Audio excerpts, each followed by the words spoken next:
Hey, Joe. How are you, Bryan? Oh, I'm doing great, Joe. You look good. Thank you. Hey, so do you. Oh, well, thank you. We're cutting back a little bit this month, aren't we? Yeah. Drying out a little bit. Dry June. Yeah. Watching the fat intake, I guess. Yeah, that's right. Well, I got some big news. Oh. Big news. Okay. Tanya, my wife, is pregnant. What? Yes, isn't that amazing? Congratulations. Thank you. Yes, it's going to be our second child. And I just can't. It's over the moon. We're so happy. That's the reason why we are cutting out all the vices. My wife, we're just like, we're going to be healthy. No more drinking any bad stuff. We're going to be drinking, clean, living healthy.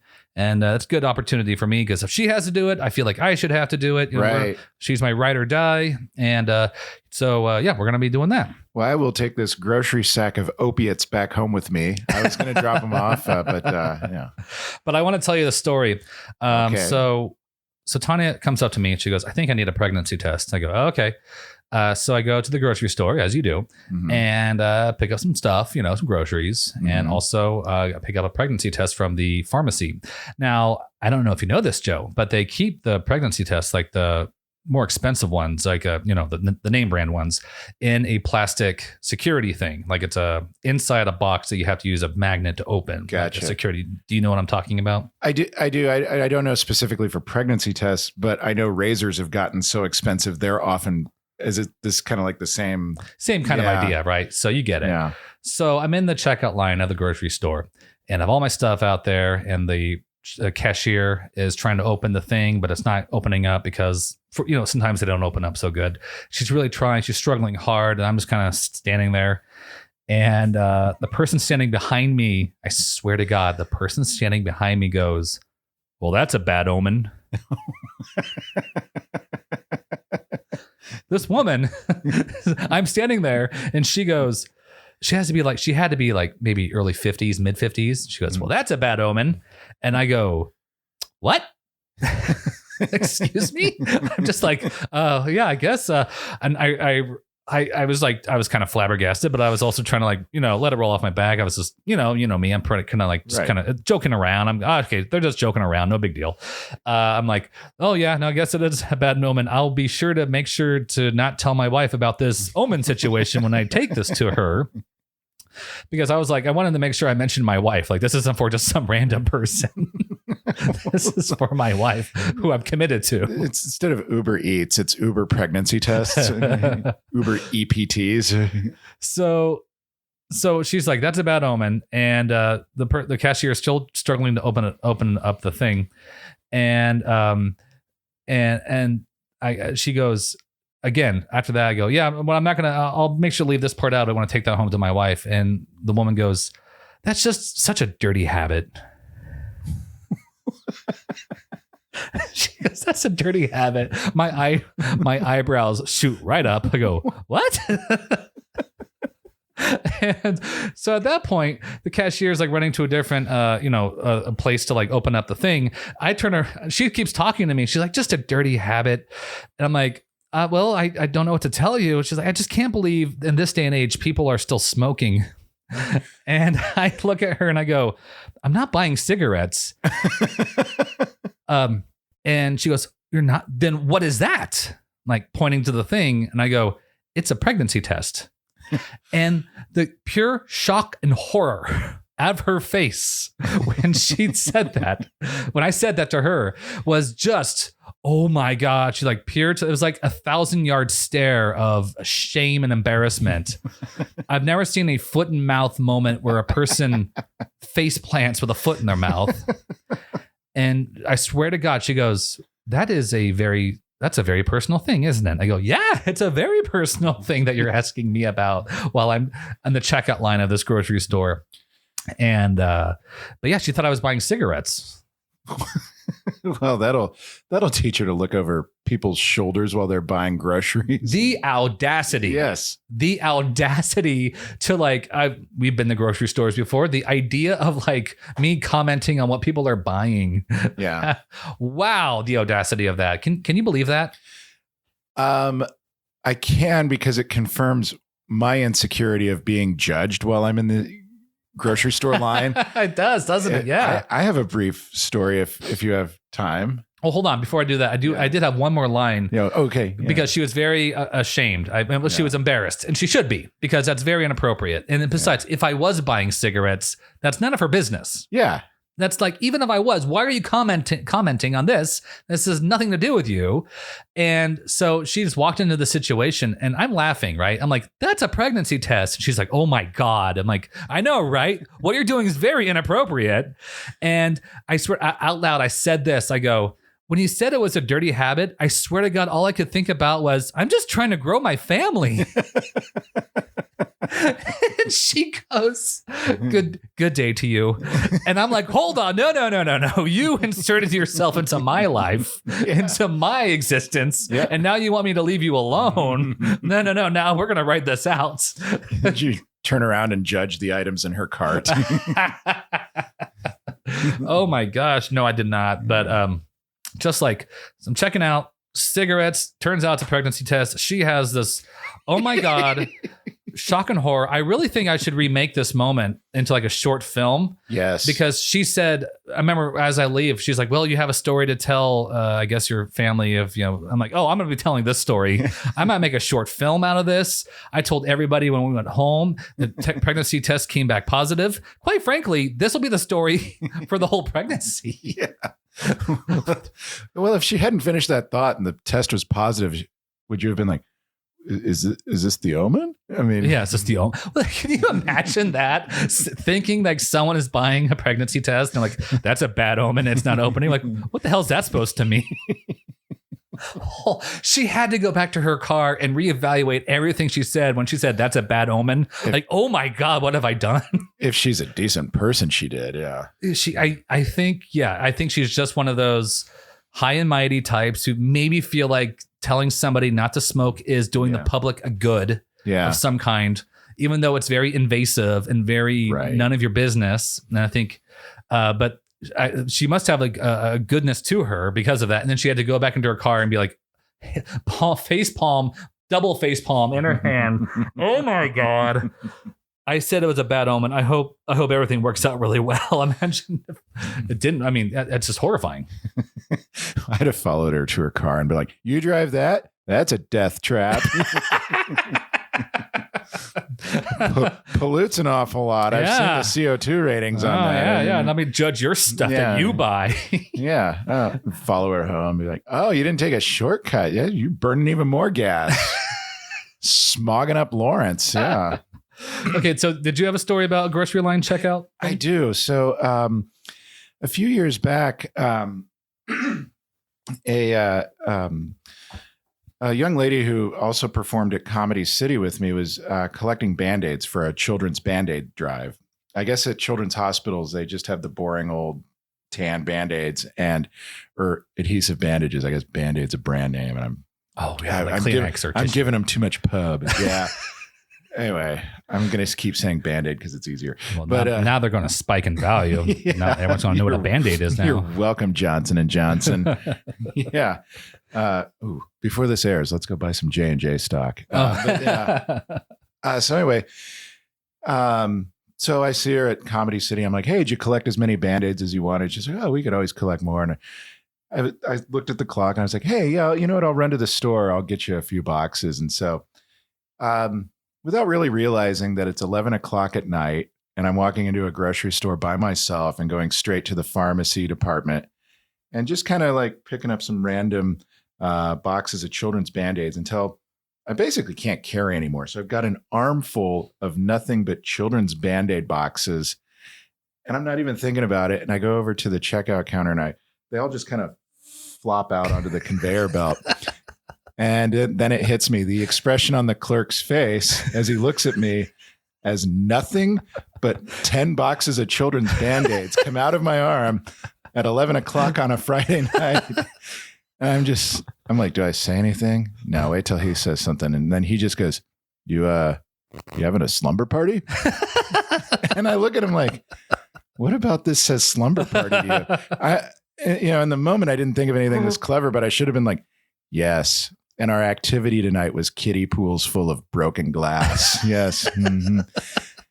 And And I was just like caught off guard and I was like, oh yeah, this does look weird. So I was about to explain and I go, well, this is for a charity. And he cuts me off like, he all but said, like there's no way he wants anybody to explain why he has an armful of children's Band-Aids by himself at 11 at night in a grocery store. Like there's no innocent explanation, you know, like It's better if I don't know. yeah, I don't want to hear this, you know, man. Do I have to like give a statement later? I don't know. I get to leave here in a half hour. Don't tell me I've got to be filling out a report or something, you know? Oh gosh. Yeah, that's you're right. Like people size up what's going on in your life, like what you're buying there, like a bunch of like 10 boxes of kids Band-Aids. It's like, so did you have a slumber party or a birthday party and like a paper cut situation happen? Yeah. Well, you know, I had a hard day at work and so I just came home and hit the kids, but they're good kids, so they deserve 10 boxes of yeah, they deserve Spider-Man Band-Aids. Yes. Yeah, we play a game called Band-Aid Mummy. Yeah, there we go. You know, if I'd actually stood there and be like, no, it's for children with cancer. He'd be like, "Oh, yeah." Well, yeah, it's for a charity drive. For the hospital, of course. Yeah. Reminds me of that scene from what's it from? It's a Fight Club where his package or like his briefcase was vibrating. Remember that? He tries to get on a flight, and they're like, "So wait, hold on. You're saying they think it was a bomb? Like, was it ticking? Like, typically bombs don't tick. They mostly vibrate. Sometimes they get confused with, a pleasuring device, if you will. But we can never say yours. We must say a. I don't even own one of the. He goes, cuts him down like, I don't want to hear it.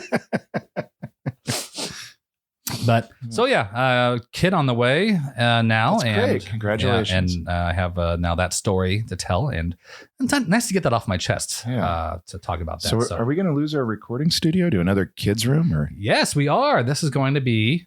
We're currently sitting in the future room of our new bundle of joy. So I'm going to have to build another studio. In addition to my garage, right? I have a 4-car garage. I've been talking about this for years. Yeah. This is now the time to do it. Get some framing and lay down some flooring out there and turn that window as a window. I can get some air out there, make it actually a livable space out there and make that my office. And so that's going to be where we record things whenever. But this room right here is going to have to be the nursery for the next child. Oh, yeah. Little studio in your garage. Yet another thing you will have in common with Mark Maron. Mark Maron, from the WTF podcast. Yes. He's very captivating to listen to. Good podcast. Soon you will have as many children as he has cats. Does he have a lot of cats? Yes. I thought Howard Stern, they must both have a bunch of cats. I'm sure Stern has cats too. He talks about them a lot. Well, his wife, Beth, I think takes care of animals or something as her thing. If I recall, I haven't listened to Stern in a long time, but that's why. He's changed. Let me just say, Joe, you probably haven't listened to Howard Stern in a while. He's changed quite a bit over the last 30 years. I know enough about him to know that he has. Yeah. I actually am more interested in listening to him now than I would have been years ago because his interviews just seem more in-depth, insightful. They're very good. Yeah. They're very good interviews. And I wonder if that's the thing, like when you're that famous, like you can just like ask things a certain way because you relate. And but he also grew up from like working class family, middle class. So you can like kind of talk things a certain way. But this is not a Howard Stern show. This is a real estate buying podcast. Guess what, Joe? It is summer buying season. Yes. We are 4 days after Memorial Day. No, a week or 5 days. I don't know. Something like that. It's Friday. It's the Friday after Memorial Day. You count, dear listener at home. So here we are. It is summertime. Technically, well, not legally, right? Summer doesn't start until mid-June. Meteorologically, it starts like June 22nd, I believe, 21st or 22nd. Something like that, yeah. But the pools are open, so and it's warm out. It's actually like a pleasant warm. It is right now. The next 10 days in a row, low 80s, mid 70s around here in Lawrence. I kind of think we share the temperature typically in Kansas City. Yeah, it's not a wildly different climate in Overland Park where I live. Yes. So I'm looking forward to that, getting outside and moving around. If you're buying a home, I guess now is when homes come on the market more. Is that how that works? How does it work? In a typical market, there used to be kind of a summer buying season. Like this would still be a little early for it, as kids would have just gotten out of school, and people would have been taking off from their first summer vacations. But usually there's a good amount of activity midsummer, it's one of the seasons where we see the most activity, though. With interest rates going up a little bit the last couple weeks, or, depending on how you look at it, maybe a lot, it did take a pretty big swing, even though they're still historically low levels. But I think it cooled off things just a little bit. I was right, by the way.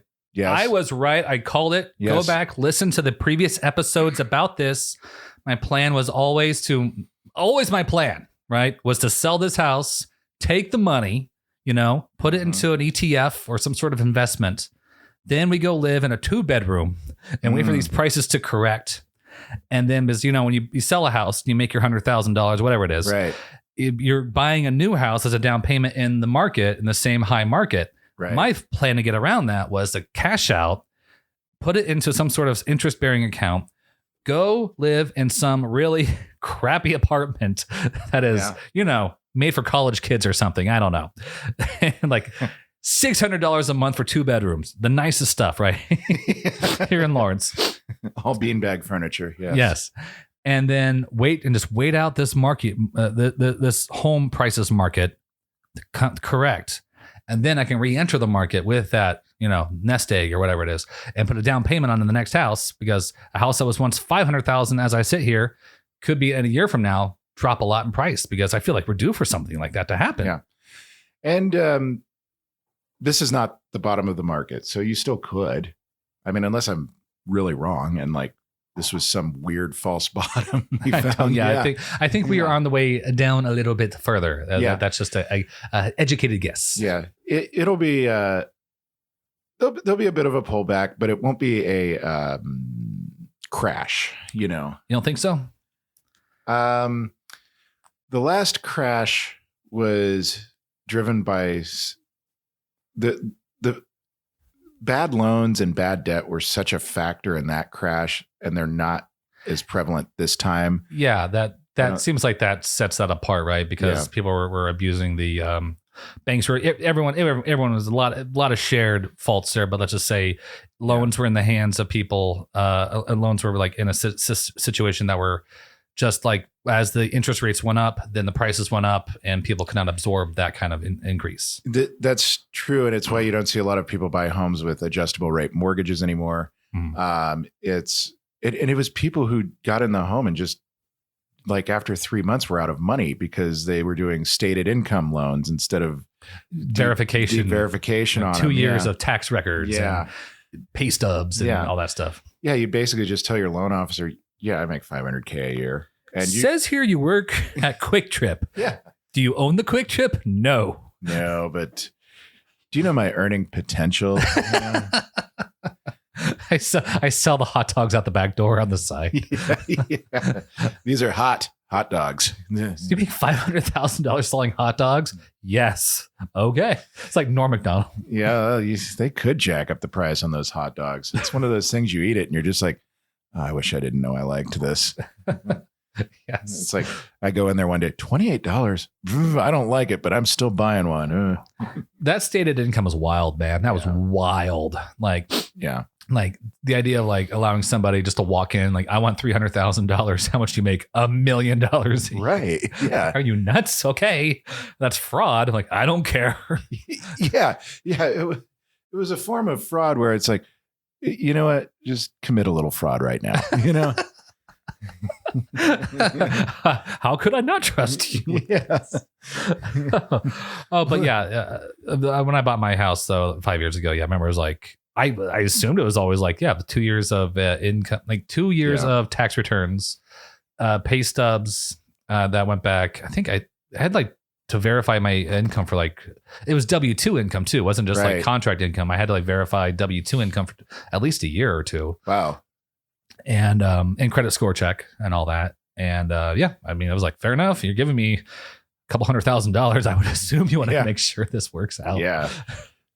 So I guess you're not giving it to me. You're allowing me to finance my house, and I'm paying closing costs and paying you interest on it. Mhm. People say I would say the bank doesn't own my house, but I went to business with a bank to finance a property, Right. which I live in. I'm more or less manage it, but don't think of managing. I live here. Yeah. But if I don't pay them back or pay them, in a consistent manner, then they're going to tell me to please vacate. Mhm. But I gotta say, the laws are pretty. Seem like for like a homeowner in your primary residence, they give you a lot of room to work with if you lose a job or Yes. income drops. Like I think when I worked at the bank, I remember the bank's people working there like, we don't want to own the homes. We Right. want the money. That's all we Yeah. want. And want to move on with our lives. That is true. They don't want to be landlords because, then they've got a home on their books that they've got to take care of, and they don't want it. So I know people who in that point in time were getting temporary interest rates of like 1.5%, and they'll be like, this is only good for a year, or Mhm. deferred payments, that they still had to pay them, but they were deferred till later. Banks trying to work with people, and some banks had better reputations than others. There's one bank in particular through all that I decided was evil, but I won't name them here. Okay. Because let's keep it to ourselves. I don't want to crash that bank. just like Yeah. we brought up Johnson and Johnson. Yeah. I only want to bring people up. I don't want to bring people down. And I'm afraid if I mention the largest bank in America that I give it a bad name. The largest bank in America. Yeah. Is it like a bank of the country of this America? It's not of any other country. But if I say who it is, Boa constrictor. Yeah. Boa. Monday on CNBC, people are like, why is the banking system crashing? Oh, it's because of this real estate podcast from Kansas. Did you listen to it? Yeah, some jerk in a grocery store screwed up the co-host's life. He was trying to buy a pregnancy test. Oh, did you hear that story? They're talking about that on CNBC. But no, hey, kudos to them. They're the biggest for a reason. They did something right along the way. They were there first. I don't know.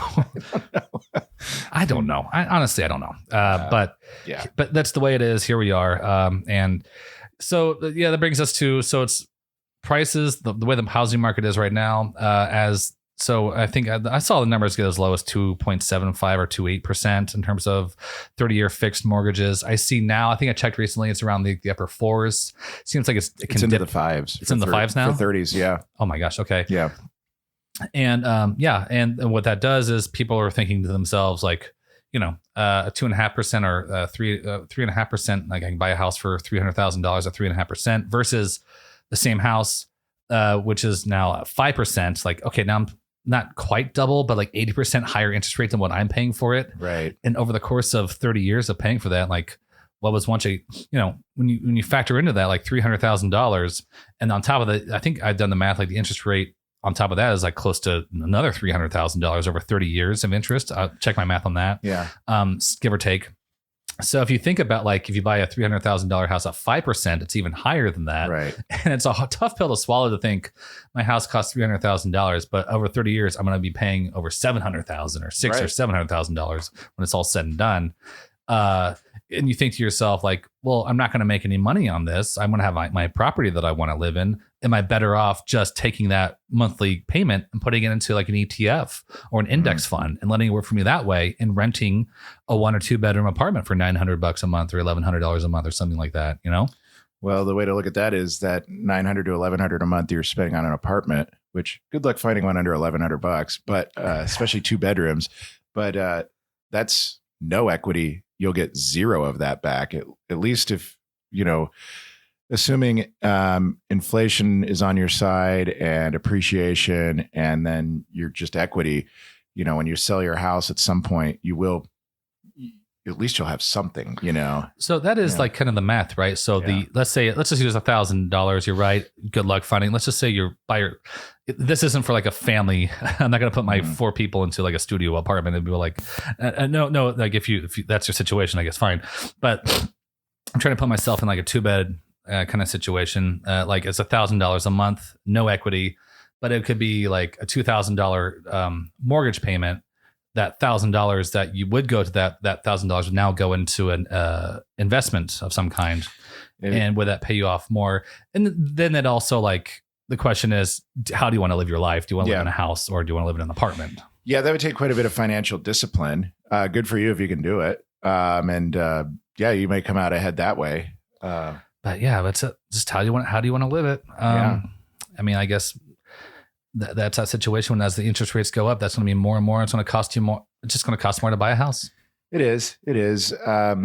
But there are also other advantages of buying a home. Once you have equity in it, you can borrow against it, which talk to your financial advisor before you do that. But you can do that to buy investment properties and grow your real estate portfolio and get cash flow that way. So there's a way to leverage it. Even if you just make your minimum monthly payment for 30 years and do nothing else and stay in the house, like I said, you're over the course of 30 years, unless something catastrophic happens, you're bound to have some appreciation. And as long as you maintain the home, I mean, the roof flew off at year 20, but, you're probably in sorry shape and you probably should have just walked away from the house, but I've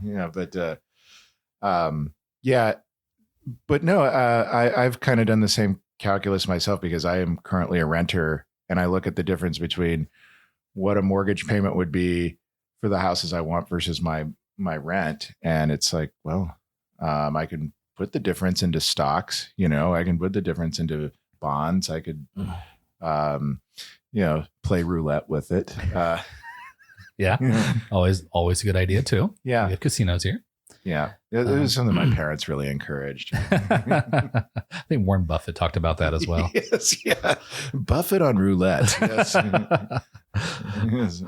I like how Warren Buffett, he keeps on saying this over and over again. It's like, honestly, just buy and hold stocks. Yes. That's all you have to do. Just buy some growth stocks, or buy just like the stocks that have like long-term value that have been around for a while, like Coca-Cola or Home Depot, or like these stocks are like, they're established, like Microsoft to be a good one, or Visa. Like just buy those and hold them and mind your own business and don't do anything else. And again, that's how you make those money. Especially if they pay a dividend. Sure. This is not financial advice, but hey, we're here. We can talk about finance stuff. Yeah. We're just a couple of guys hanging out in a nursery, a soon to be nursery, talking about finance stuff. This is the guys who 2 episodes ago were like, hey, Conan O'Brien drawing on a napkin is a great NFT to buy. Yes. So I guess listen at your own risk because it gets risky in here. Though that wouldn't be worth nothing. It would. Yeah. I mean, a Conan fan would definitely pay something for it. Even somebody like I'm not a fan of, if they were relatively famous and signed a napkin, like $3. Well, all right. Okay. Yeah. Conan O'Brien. Which I am a fan of Conan, so I'd pay at least $12, $13 for that. Yeah, I'd pay some money for a Conan autograph for sure. I have Weird Al Yankovic over there in my room. So, but yeah, you were saying something, Joe. I forgot. Oh yeah, you're talking about investment, like not financial advice, but what? Did you have anything? I think that pretty much says it all. We're not financial advisors. Yeah, that's all I was trying to prove. I think that covers it. So with no caveats. So what does this mean though? So I always come back to first time home buyers. Yes. I guess, because this is a tough market to kind of break into. It is. Don't you think? It is. Yeah. And I hope that's not discouraging too many people. But myself and other agents who have worked with people who are in typical first time home buyer price ranges, which in the Kansas City market would, depending on where you're looking, 250 and under, 225 and under, that stuff just is going like crazy. I saw a video. That talked about like builders building starter homes. It's almost, I don't want to use the word non-existent, but very low, like starter homes that are like in that price range. Right. Like I think back in the 80s, they're like, 70% or 60% of the homes were like in that starter home range. Now it's like below 7% or 6% of the homes are in that starter home price range you just mentioned. Yeah. Well, as far as new construction, you mean? Yeah. Yeah.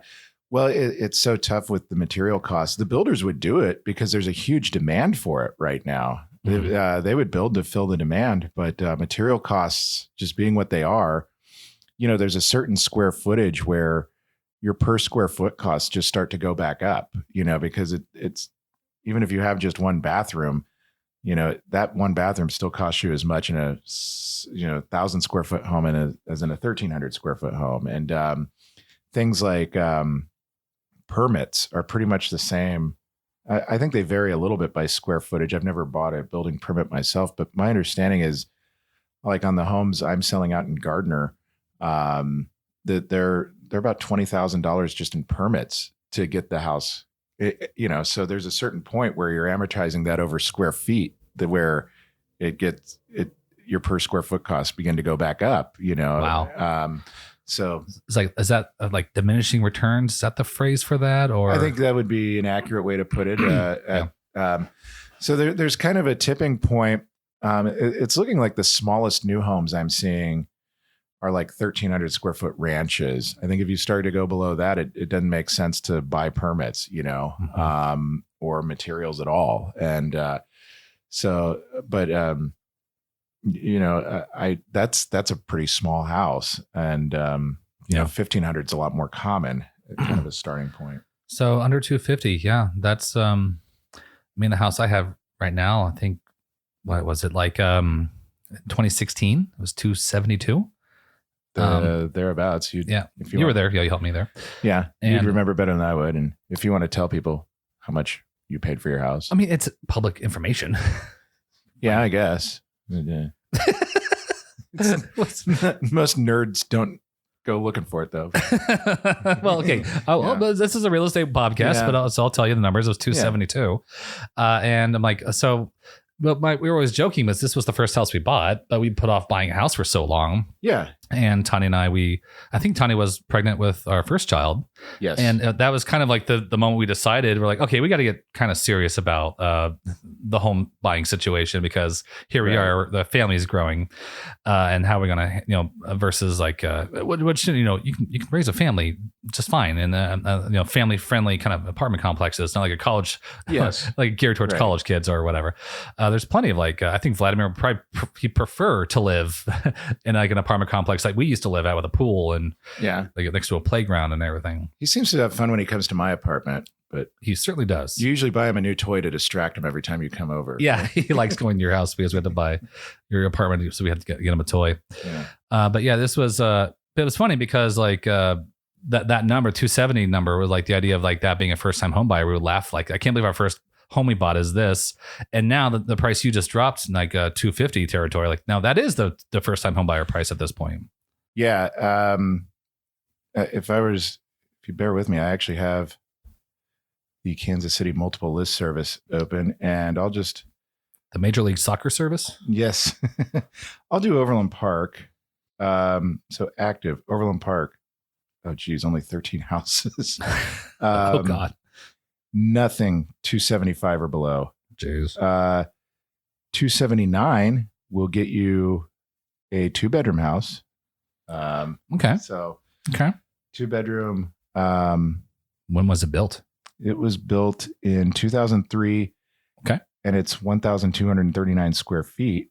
1,239. Is a basement finished? No. No basement? No.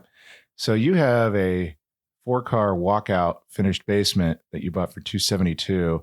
Now this is Overland Park. You're in Lawrence, and Lawrence is way fancier. Yeah, we all know that Lawrence is kind of like everyone wishes. Yeah. I love Lawrence. I love Lawrence. Yeah, no, it's your own personal taste. We shopped in Overland Park, if you recall, and we shopped in Lawrence, and Lawrence was just a better fit for our what we wanted. So yeah.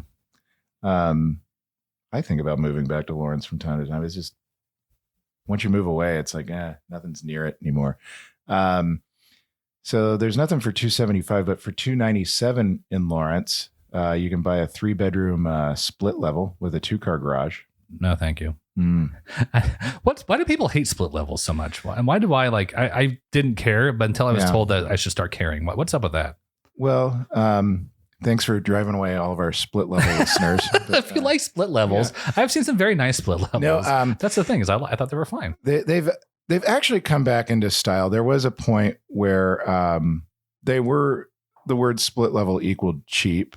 But no, I've seen them start to, they are less expensive to build, but building costs have gotten so high. I'm starting to see them come back into some areas where I didn't think I'd see them. And the new ones that they've got are pretty efficient plans, actually. Is that what it is? It's like it's the more efficient use of the floor plan or something, I guess. I don't know. Basically. I always thought like my friends, like when I was growing up, some of my best friends had split levels, and I didn't think I was a kid, right? You don't think about stuff like that when you're a kid. It's like, whatever, it's a split level. I thought it was cool because the stairs go back and forth next to the door and everything. Right. I don't know. As a kid, I was always fascinated by like, whoa, a home that has more than 2 levels, I mean, they're half levels, but as a kid, I was like, whoa, we're on the 3rd level. Well, But, well, were you like a 70s stoner when you were a kid? Like, whoa, man. Far out. Were you Matthew McConaughey or something? Yeah. Oh my God. I don't know. I've never seen that movie. Whoa, we're 12 feet off the ground, but it's the 3rd level. What? Well, yeah, I did want to get into a discussion. Well, maybe that's like we should do a deep dive in the split levels. Like what happened? I don't know. My opinions changed on them. But it was kind of before I was in real estate. It was just I wasn't familiar with them. But now, like generally speaking, on the new ones, some of the older ones you won't see this, but on anything built like after 2000, 2005, that's a split level. It's usually got 2 living areas because of the way they're excavated. So yeah, that's right. They have like 2 kind of like, and that's nice, right? Because like if you want to watch TV upstairs and I want to watch it downstairs. Yeah. But yeah, so 290, so that's 290 something in Lawrence for a split. 1,200, no. Okay. Well, no, this one's 2,490 square feet. Okay. But 3 bedroom. Okay. You got 4. Well, with your one in the basement. Yeah. But I think the next house I need to buy, like if I'm going to do that, so I sell this house for, there's no way my Zillow listing price, what is there is going to like be what it's actually going to go for. Is Zillow ever accurate? I assume they are sometimes. They say they are. They're a good ballpark. They're kind of a good starting point, but they're not the be all end all. If I was to take a listing, every time I've taken a listing, like what Zillow says about that house has factored in like 0. Okay, all right. It's the ballpark like plus 5%, minus 5% kind of thing, would you say, or like a plus minus 10%? Probably closer to 5. Okay, but they're they're just using very broad data. Mm-hmm. Yeah, you guys kind of like the county appraiser. Okay. They're just looking over very broad data. They're not breaking down based on like lot or whether something has an extra garage bay. Well, they'll break down for that, but I guess the big one that Zillow, I don't know, that can really account for is like the home site. If it has a view, if it's backing to power lines, stuff like that, or they don't factor in the fact that like I'm close to a very popular amenity, or they don't factor in like if I had like a Starbucks down the street, like at the end of our lot or something, like in the very first like closest zoned area where there's like a Starbucks within like a 2-minute drive of my place. I feel like that adds value. I don't care who you are, that like people get excited for that. Well, it's also pretty much everywhere in America though. Starbucks are everywhere. I don't have one close to my house right now. I have a quick trip though within 3 minutes of my place, which is awesome too. That's pretty sweet. Yeah. I don't have McDonald's nearby, which is always kind of annoying. Oh man. Right? Poor thing. You look so concerned. Yeah. No. And I don't even eat, I'm not going to say I never eat at McDonald's, but I like rarely do. And it's like, oh man, I'd miss that. I'm like, I haven't had McDonald's in a month and a half. I would say you're being sarcastic, but you look serious. Yeah. You seem like you actually are concerned about it. It's a rich tapestry of serious and sarcastic. Oh, man. Well, this brings me up to this. We have a blog post on the website, the ksrealtyagent.com, home of Joe the Realtor.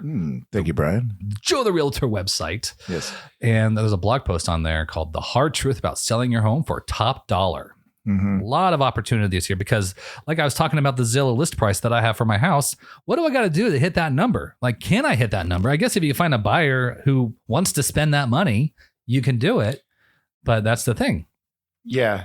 So it's not as tough in this market because inventory is still low. No matter where you are in the KC Metro or Lawrence, if you consider it. One of the things we talked about was the home needs to be move-in ready. Right. Now having said that about inventory and it being a seller's market, yes, there's still you still need to follow some steps. Your house has to present well. Before you take photographs of the home, it's recommended you get out the clutter, stage it, and frankly, do a deep clean. That doesn't necessarily show in the photos, but there is some stuff like actually getting down and like wiping down your baseboards and your light switches. That it's one of those things you don't notice right when you walk in a room, but it's like, why does this room look dingy? Then you look close, it's like, oh, that's because there's all sorts of. Don't look at my fan blades right now. Oh man. Oh, gross. Yeah. I should probably clean this place up before we build a nursery in here, shouldn't I? Yeah, we will. We'll clean this place up. Yeah, you got a few months. Yeah, right? Yeah, sure you do. Put that off till like November. But and that's great. To finish my point, to get the photos taken and actually get people to the house. But yeah, it does have to be clean and I recommend getting carpets cleaned and things like that just to get the smell as neutral as possible. So we're talking, I got to spend like what, $2,000-$3,000 getting it up ready Probably to go? not quite that much, but several hundred for sure. Okay, so maybe under $1,000 would be enough to get where we need to go.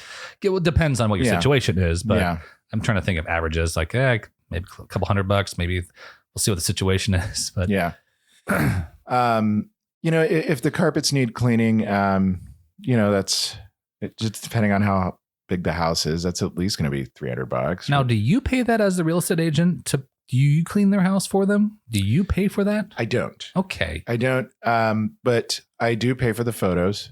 I will pay for a staging consultation. So I'll take care of that part of it. But because it's not something I do for everyone, because some people can get the home clean enough by themselves. Mm-hmm. They don't need professional. And so like, hey, Joe, I'm going to clean my own house. Well, okay, what do I give you, Bryan? Now, do you clean the house yourself, Joe? Do you come in with a vacuum cleaner and you do it? I do not. So you don't pay for it. You don't do it yourself. I thought that's what a realtor does. Well, okay, I will say there was one time. This is a very unique situation, but twice a year with new homes, we have the parade of homes. And one of the homes I was in was getting judged, and the builders are very uptight when their house is getting judged. And so this one builder was like, hey, the model home is all cleaned up for judging tomorrow. And it was like 3 p.m. He goes, you know what, just lock it up and tell people you're sorry. They can't see it till tomorrow after it's judged. I'm like, okay, no problem. So locked it up. And then I had to leave the office to go show a house, and I come back and the garage door is wide open and there are people in the house. And I'm just like sweating because I can't like yell at them and get out of here.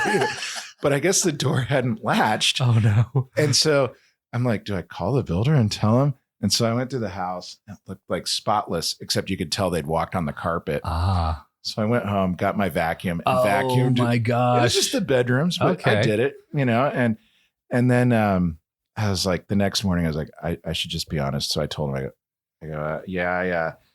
somebody came in and I went in, I came back and vacuumed the bedrooms after, because everything else was hardwood. It wasn't that big of a deal, but I was like, you never know, those HBA judges, a footprint. No. That sounds like an episode of like Mr. Bean.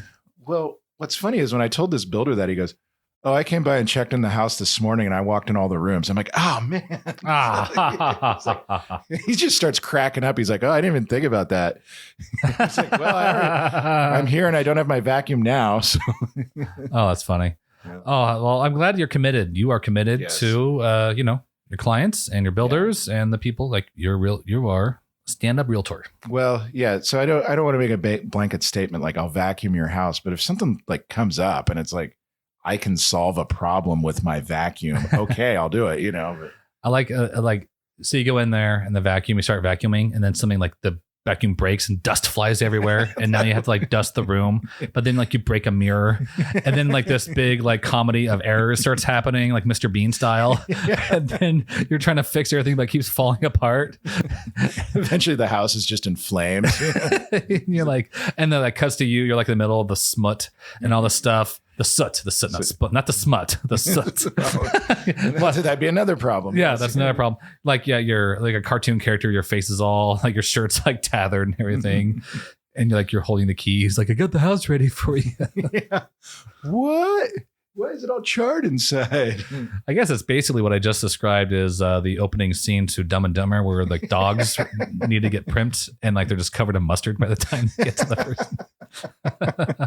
That'll brush right out. You know, Might just want to run a comb through them. Yeah.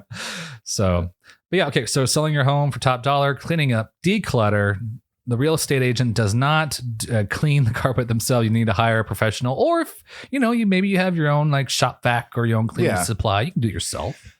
I mean, I would only get a professional cleaner if you are like wanting to deep clean your carpets. If like you've had pets, animals, yeah, you don't want the smell of cats while you're in there, and you can avoid it. Even if you've had cats, that's not, or if you've had potty trained pets, you may have never had an issue, but if it's been like more than 2 years, even well-trained pets, you can tell an animal's in there. Yeah. Especially if someone has allergies and they have like a sneezing attack when they're in your house. You don't want that to happen. Yeah. Another thing in here is like furniture. Talked about like buying furniture or staging with furniture, but a nice touch, I think, is buying, like using furniture as locally supported. Like if there is a local buyer, like a local builder of furniture or some kind like that, support the community a little bit. Right. Maybe if they have like a staging opportunity to put like a fancy chair. Sure, that'd be fun. Yeah, get to showcase their stuff, and then you look like somebody who's really tied into the community. Yeah, and you or like an artist, maybe like a local artist, and maybe you decorate the home with that stuff. But maybe that's the thing. Next time you stage a home, or I guess this is not really a podcast for. I guess if you're a real estate agent, you're allowed to listen to this as well. Yeah. But maybe stage a house with like locally sourced stuff. That'd be kind of cool. Sure. Yeah. No, I think that would be a lot of fun. It would be a neat hook. It would be something people would remember. It's like, I don't know, if you had art on the wall from a local artist, if you have that, make sure you are pointing it out, because that's something memorable. That's something really cool. That's going a little bit the extra mile. If you're an agent who's not like me, who shows the house drunk, be drunk on local beers, the local craft whiskey, Yeah. Drink, if you want to have barbecue there, that's Kansas City specific barbecue places, like a lot of choices. If you want to like stain the couches with barbecue stains, just wipe your hand on the floor and be like, that's local. So yeah, staging your home, declutter, cleaning. What do you think about this? Keeping your home well lit, making sure it's well lit. Yeah, that's important. Because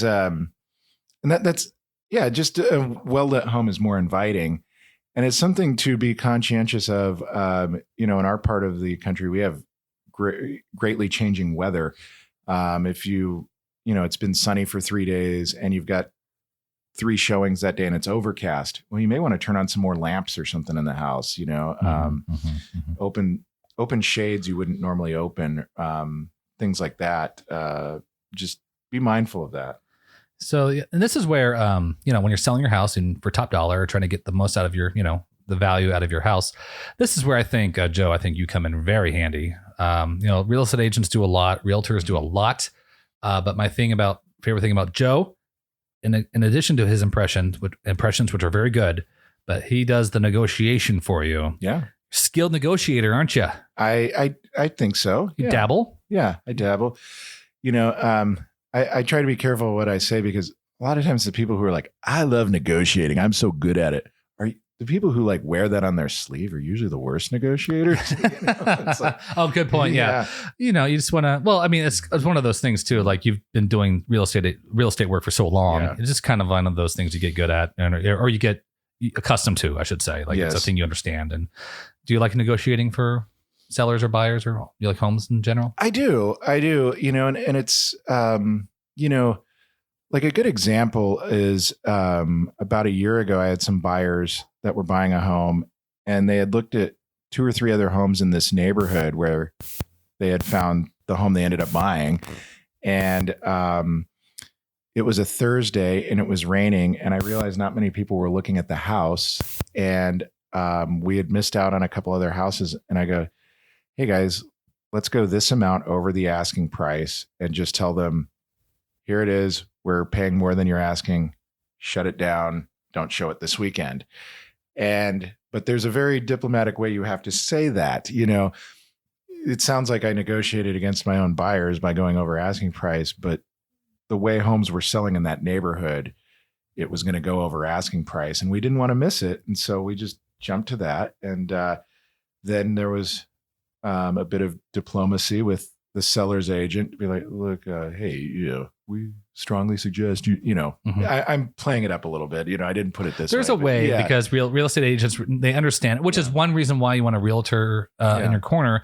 They do take the emotion. I think they do a good job about taking the emotion out of it. Kind of like how a lawyer, like someone detached from it, because it's hard. Right.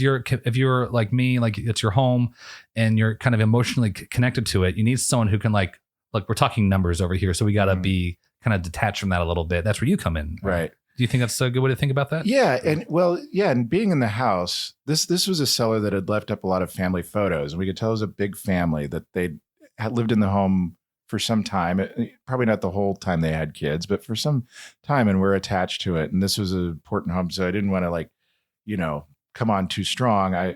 And this was a conversation I had with the agent about 3 or 4 days after we were under contract. I was like, it was tough. I wanted to be aggressive, but I wanted to be diplomatic. Mm-hmm. I didn't, want them to get mad about this. It can be insulting, can it? Yeah. Can it? It can. Like, if you're just talking numbers, like on a mathematical, you're just talking math, but it gets insulting if you don't do it right, doesn't it? Well, in this case, it wasn't numbers because we were going over their asking price. It was more like, I'm not going to let you tell me what to do. Exactly. Like ego and stuff like that. Yeah. Yeah. And so, but the agent was like, no, you played it just right. Nice. And so I was really proud of that one. And it ended up being the perfect house for my buyers. And good deal. Yeah. Yeah. I always think about that, like the value, because that's kind of, you need someone to kind of mediate that. And now if you can mediate that yourself, that I think that's just a muscle that you have to work at. That's where real estate agent, a skilled realtor comes in over years. Like you have been doing this for over 20 years. It's like a muscle you have to, work at. Yeah. And whenever I think about stuff like that, like trying to negotiate price and numbers and who gets paid what, that can get kind of tense. And having someone, I go back to lawyers, the same thing. Like, look, this is kind of emotional. There's numbers and there's people's lives that like you need someone who can, be your, I don't know, your champion, your diplomat for you. Yes. Be your, what's a good word for that? Like advocate. Advocate. Yeah. Could be the advocate. Yeah. Yeah. So I guess that is one value. Like I recommend that's why I think going with realtors is always a good idea. And me especially. Joe the Realtor. Yes, yeah. Good podcast episode, Joe. Yes. You're a good guy. He's really good. I don't know. You need to meet Joe at least once in your life, I think, Should we have a book signing? We should write a book first. We could sign any book. It's just like we should show Jay Leno's Leading with My Chin. The phone book, a phone book from 1997. Yeah. It's like, it reminds me of that episode of The Simpsons where comic book guy goes, "Yes, this is a rare photo of Sean Connery autographed by Roger Moore."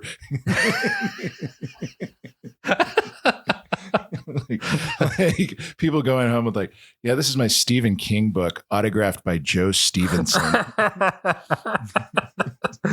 Sean Connery autographed by Roger Moore. There was another funny Simpsons kind of goof on like that. There's a recent Simpsons. It was the trailer of the upcoming episode, not the movie, but like the preview. And it was for, I don't know, it's a TikTok. I don't know her name, but she's famous on TikTok. And Homer goes, "So what do you do?" She goes, I entertain people while they watch TV." That was a good line. So, okay, Joe the Realtor, real estate agent in the KC metro area. And we'll announce a date soon where you can bring your Simpsons memorabilia out for me to sign. Oh yeah, we like the Simpsons here.